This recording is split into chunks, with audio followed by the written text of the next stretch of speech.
नमस्कार, मी अक्षय शिवाजीराव आढळराव पाटील. आपल्यापैकी बरेच जण मला ओळखत असतील. मी पण आपल्यापैकी बरेच जणांना ओळखतो आणि काही जणांना मी ओळखून आहे. खरं तर आपल्या सगळ्यांना प्रश्न पडला असेल की असं अचानकपणे आपल्यासमोर या पद्धतीने मी का येत आहे. सगळीकडेच लोकसभेचं वारं वाहू लागलंय आणि निवडणूक म्हटली की आरोप प्रत्यारोप, राजकीय आरोप हे होतच राहतात आणि ते झालेच पाहिजेत. पण काही दिवसांमध्ये एक नवीन संकल्पना लोकांच्या डोक्यामध्ये आलेली आहे की आपण जर मतदारांच्या समोर काहीतरी खोटी बातमी, काहीतरी दिशाभूल करण्याची पद्धत जर आपण अवलंबली तर लोकांचं मन विचलित होईल आणि ते आपल्या ध्येयधोरणापासून लांब जातील. खरं तर हा व्हिडिओ कोणा एका माणसाला किंवा कोणा एका पक्षाला उत्तर देण्यासाठी नाही आहे, पण फक्त आणि फक्त शिरूर लोकसभेमधल्या मायबाप जनतेला खरं काय आहे हे सांगण्याचा हा प्रयत्न. आणि सगळ्यात महत्त्वाचं म्हणजे ज्यावेळेस प्रश्न आपल्या वडिलांवरती येतो, त्यांच्या नैतिकतेवरती आणि प्रामाणिकतेवरती येतो, त्यावेळेस प्रश्न आपल्या बापाचा असतो आणि त्यावेळेस एक मुलगा हा शांत नाही राहू शकत. माझ्या वडिलांच्या समोरचे प्रतिस्पर्धी उमेदवार यांनी काल परवा एक माहिती प्रसिद्ध केली की दादांनी त्यांच्या लोकसभेच्या कार्यकालामध्ये जे काही प्रश्न विचारले ते सगळ्यात जास्त प्रश्न त्यांनी डिफेन्स किंवा डिफेन्स प्रोक्युरमेंट या संदर्भामध्ये विचारलेले आहे. डिफेन्स हे क्षेत्र काय आहे, आमची कंपनी डायनलॉग ह्या क्षेत्रामध्ये नक्की काय काम करते, ह्या क्षेत्राची आपल्या भारत देशासाठी काय गरज आहे हे सगळं मी नंतर सांगेन. पण सुरुवात मी करीन दादांनी लोकसभेमध्ये मांडलेल्या प्रश्नांच्या संदर्भामध्ये. दादांनी लोकसभेमध्ये फक्त त्यांच्या 2 टर्ममध्ये 2185 प्रश्न विचारलेले आहेत. ह्या 2185 प्रश्नांपैकी डिफेन्स या मुद्द्यावरती विचारलेल्या प्रश्नांची संख्या आहे 67, म्हणजे फक्त आणि फक्त 3%. ह्याच्या पुढे जाऊन मी आपल्याला सांगू इच्छितो की साहेबांनी बाकी प्रश्न हे कुठल्या संदर्भामधले विचारलेले आहेत आणि ही आकडेवारी जी मी आपल्यासमोर मांडतो आहे ही पब्लिकली संसदेच्या वेबसाईटवरून काढलेली माहिती आहे. सगळ्यात जास्त जे प्रश्न विचारले असतील ते आहे हेल्थ आणि family welfare 182, human resource development ह्या मुद्द्यांवरती 151 प्रश्न, रेल्वेज 145 प्रश्न. ज्यावेळेस लोक विचारतात ना पुणे नाशिक रेल्वे नक्की काय झालं, ते उत्तर इकडे आहे. ॲग्रिकल्चर 143 प्रश्न हे साहेबांनी त्यांच्या 10 वर्षाच्या कालखंडामध्ये विचारलेले आहेत. आणि डिफेन्समध्ये 67. आपल्याला कळलंच असेल की दादांनी जी संसदेतली कामगिरी केलेली आहे ती किती ऑलराऊंड पद्धतीची होती आणि फक्त शिरूरच नाही तर आपल्या भारत देशाला निगडीत असलेल्या प्रत्येक प्रश्नाला त्यांनी हात घातलेला आहे. आता मी येतो इंडियन डिफेन्स या क्षेत्राकडे आणि ह्याचं कारण असं की मी तुमच्या राजकीय आरोप प्रत्यारोपमध्ये पडणार नाही, पण ज्यावेळेस प्रश्न आमच्या कंपनीबद्दल, जी कंपनी ज्याचा आज मी मॅनेजिंग डिरेक्टर आहे आणि मॅनेजिंग डिरेक्टर ही गेले 20 वर्ष आहे, तर मला वाटतं की ह्या विषयावरती मी सखोल माहिती आपल्या लोकांसमोरपर्यंत मांडू शकतो. इंडियन डिफेन्स सेक्टर हे गेल्या 10 वर्षामध्ये माननीय नरेंद्रजी मोदी यांच्या नेतृत्वाखाली एक खूप क्रिटिकल असं सेक्टर मानलं गेलेलं आहे. ह्याचं कारण असं की स्वातंत्र्यानंतर भारताचं डिफेन्स प्रोक्युरमेंट हे सतत रशिया असेल, इस्रायल असेल, US असेल ह्या सगळ्या ॲडव्हान्स्ड नेशनवरती डिपेंडेंट होतं. आपल्या सगळ्यांना माहितीच असेल की जर डिफेन्स टेक्नॉलॉजी जर आपल्याला सिक्युअर करायची असेल, आपला देश आपल्याला जर सिक्युअर करायचा असेल तर ह्या सगळ्या सेन्सिटिव्ह टेक्नॉलॉजीज ह्या आपल्या कंपन्यांकडे, आणि कंपन्या ज्या मी म्हणतो फक्त प्रायव्हेट कंपन्या नाहीत, आपल्या देशामध्ये डिफेन्स या क्षेत्रामध्ये काम करणाऱ्या बहुतेक अशा कंपन्या आहेत ज्या इंडियन पब्लिक सेक्टर युनिट्स आहेत, ज्याची मालकी ही फक्त आणि फक्त गव्हर्नमेंट ऑफ इंडियाकडे आहे. गेल्या 10 वर्षामध्ये भारताने डिफेन्स या क्षेत्रामध्ये भरपूर प्रगती केलेली आहे. मी तुम्हाला एकच आकडा देतो जो पब्लिकली अवेलेबल आहे. फायनान्शियल इयर 2023-24 मध्ये डिफेन्स एक्सपोर्ट्स, मी फक्त एक्सपोर्ट्स म्हणतोय बरं का, जवळजवळ 22,000 कोटीचे एक्सपोर्ट्स हे भारताने वेगळ्या देशांना विकलेले आहेत. भारताने जे डिफेन्स प्रोडक्शन आपल्या देशामध्ये कंझ्युम केलेलं आहे ते जवळजवळ 1 लाख कोटीच्या वरती जाते. फक्त डिफेन्स एक्सपोर्टची संख्या ही 22,000 कोटी आहे आणि ही 22,000 कोटीची जी संख्या आहे ही त्याच्या आदल्या वर्षी म्हणजे 22-23 मध्ये 15,000 कोटीची होती. म्हणजे एका वर्षामध्ये 32% ची वाढ आपण मागच्या 23-24 या फायनान्शियल इयरमध्ये केलेली आहे.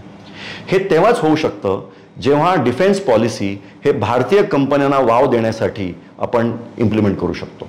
खरं तर विरोधकांनी जो हा फुलटॉस आम्हाला दिलेला आहे त्याबद्दल मी आपला आभारी आहे. डिफेन्स क्षेत्रामध्ये भारतामध्ये काय होत असेल एक मिनिट जरा बाजूला जरी ठेवलं तरी आपल्या महाराष्ट्रामध्ये अनेक नामांकित कंपन्या अशा आहेत की ज्या आज नाही गेले 15-20 वर्ष या क्षेत्रामध्ये काम करत आहेत.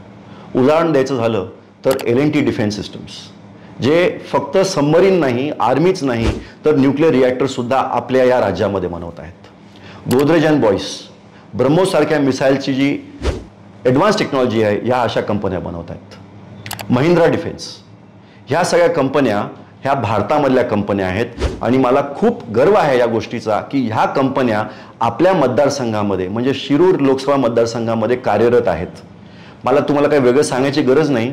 ह्या कंपन्यांमध्ये काम करणारे लोक, कर्मचारी वर्ग हा आपल्याच मतदारसंघामधला आहे. मग जेव्हा तुम्ही म्हणता की ह्या गोष्टींवरती प्रश्न का विचारले जातात, आपल्याला एवढं तरी ज्ञान असलं पाहिजे की जर ह्या गोष्टींबद्दल प्रश्न विचारले जातील, ह्या कंपन्यांना जर पुढे चालना देण्यासाठी प्रश्न विचारले जातील तर त्याचा फायदा फक्त आणि फक्त आपल्या मतदारसंघामधल्या लोकांसाठीच होणार आहे. ह्याच्या व्यतिरिक्त अनेक DRDO लॅब्स आहेत. DRDO लॅब्स ह्या रिसर्च एजन्सीज असतात की ज्या वर्षानुवर्ष एखाद्या क्रिटिकल आणि सेन्सिटिव्ह टेक्नॉलॉजीवरती काम करतात.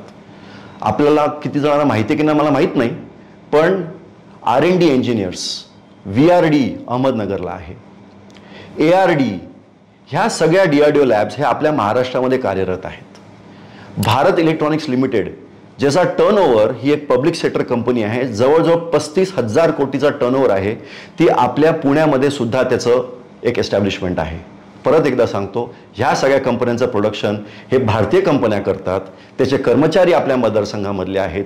त्यांच्यामधनं जे काही प्रोडक्शन होतं, उत्पन्न येतं, हे आपल्या देशामध्येच राहतं. आता मी स्पेसिफिकली येतो जो प्रश्न विचारला गेला किंवा कथित एक असं पिक्चर रंगवलं गेलं की हा प्रश्न विचारल्याने डायनॉलॉग ह्या कंपनीला भरपूर असा फायदा झालेला आहे. मला तर खरं वाटतं की काही लोकांनी त्यांच्यापैकी फिक्शन रायटिंग हा एक नवीन व्यवसाय सुरू केला पाहिजे.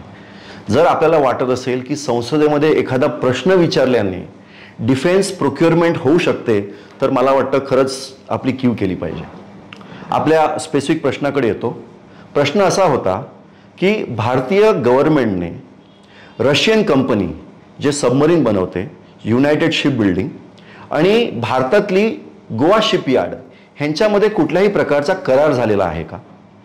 ह्या दोन्ही कंपन्या, रशियन कंपनी आणि भारतातली ही कंपनी, हे दोघेही मिळून एकत्रित येऊन काही सबमरीन्स किंवा फ्रिगेट्स बनवणार आहेत का? आणि ह्या गोष्टीमुळे भारतीय कंपन्यांना काही फायदा होणार आहे का किंवा त्यांना काही तोटा होणार आहे का? तर कृपया संरक्षण खात्यातल्या संबंधित अधिकाऱ्यांनी ह्या गोष्टीवरती स्पष्टीकरण द्यावं. पहिली गोष्ट म्हणजे गोवा शिपयार्ड लिमिटेड ही काय अक्षय आढळराव पाटील किंवा आढळराव पाटील या कुटुंबाची नाही. आपल्याला सगळ्यात पहिलं हे कळलं पाहिजे की गोवा शिपयार्ड ही Indian defence public sector organisation आहे. त्याला उद्या जर काम मिळालं तर त्याच्यामधनं जी काय प्रगती होणार आहे, त्याच्यामधनं जे काय उत्पन्न येणार आहे ते फक्त आणि फक्त गोवा शिपयार्ड या पब्लिक सेक्टर ऑर्गनायझेशनला येणार आहेत. एका बाजूला तुम्ही म्हणता की भारतामधनं, राज्यामधनं उद्योग बाहेर जात आहेत. आपल्या देशामध्ये उद्योग वाढले पाहिजेत, नवीन टेक्नॉलॉजी आली पाहिजे आणि ज्यावेळेस अशा प्रकारचे प्रश्न विचारले जातात ज्याचा फक्त बेनिफिट हा इंडियन कंपनीजना होऊ शकतो तर त्याच्यामधनं एखाद्या प्रायव्हेट कंपनीला त्याचा कसा फायदा होईल हे आपण आपल्याला सांगितलं पाहिजे. ज्यावेळेस एखादी सेन्सिटिव्ह टेक्नॉलॉजी एखादी कंपनी, परराज्यातली कंपनी जेव्हा एखाद्या इंडियन कंपनीला देते किंवा इंडियन गव्हर्नमेंटला देते, सगळ्यात महत्त्वाचं असतं हा प्रश्न विचारणं की आपल्याला त्या टेक्नॉलॉजीमधनं ट्रान्सफर ऑफ टेक्नॉलॉजी किती होणार आहे. ह्याचं कारण असं की येणाऱ्या काळामध्ये फक्त ते सबमरीन घेऊन किंवा एखादं वेपन सिस्टम घेऊन आपण त्या देशावरती अवलंबून न राहता आपण स्वतः इंडिपेंडंट झालं पाहिजे आणि ह्याचाच एक भाग म्हणजे मेक इन इंडियाचा जो प्रोग्राम आहे. जर आढळराव पाटलांनी, ज्यांनी गेले 20-25 वर्ष स्वतःच्या उद्योग व्यवसायामधनं डिफेन्स या क्षेत्रामध्ये नावलौकिक कमवलेलं आहे, साहजिक आहे त्यांचं त्याच्यामध्ये ज्ञान अफाट असेल. मला सांगा, आपल्या लोकसभेमध्ये किती असे खासदार असतील की ज्यांना टेक्नॉलॉजी म्हटलं की डिफेन्स टेक्नॉलॉजी ह्याच्यामध्ये ते बोलू शकतील असे किती खासदार आपल्याकडे आहेत. आपल्याला तर खरं गर्व वाटला पाहिजे की एका शेतकरी कुटुंबातला मुलगा ज्याच्याकडे कधी शिक्षणाची साधनं नव्हती, ज्याच्याकडे काहीही नव्हतं, शेतकरी कुटुंबातनं येऊन आज त्याने डिफेन्स ह्या क्षेत्रामध्ये आपलं नाव लौकिक केलेलं आहे. आणि फक्त स्वतःचं नाव लौकिक केलेलं नाही आहे, तर आमच्या कंपनीमध्ये 250-300 लोक काम करतात. आणि हे 300 लोक जे काम करतात हे आमच्या मतदारसंघामधले काम करतात, आपल्या राज्यामधले काम करतात.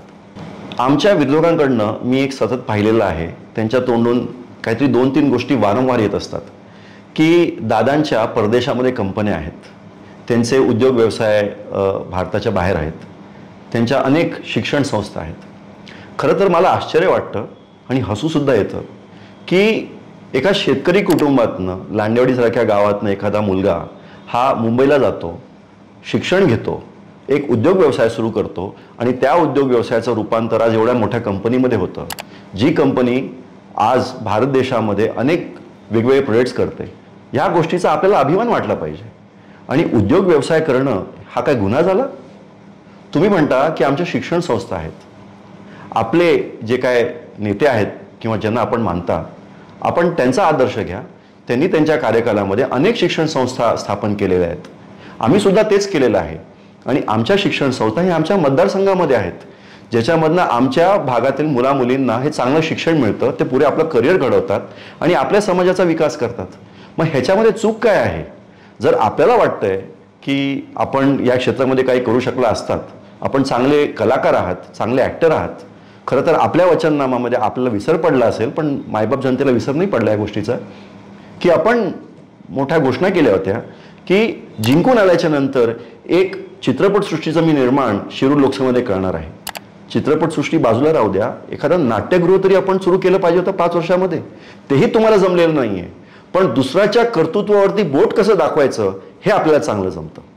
मला वाटतं मला जे काही तुम्हाला सांगायचं होतं आणि खास करून शिरूरच्या मायबाप जनतेला सांगायचं होतं, मी कोणा विरोधकाला किंवा विरोधी पक्षाला उत्तर द्यायला बांधील नाही आहे, पण फक्त आणि फक्त शिरूर मायबाप जनतेला खऱ्या फॅक्ट्स आणि फिगर्स कळल्या पाहिजेत.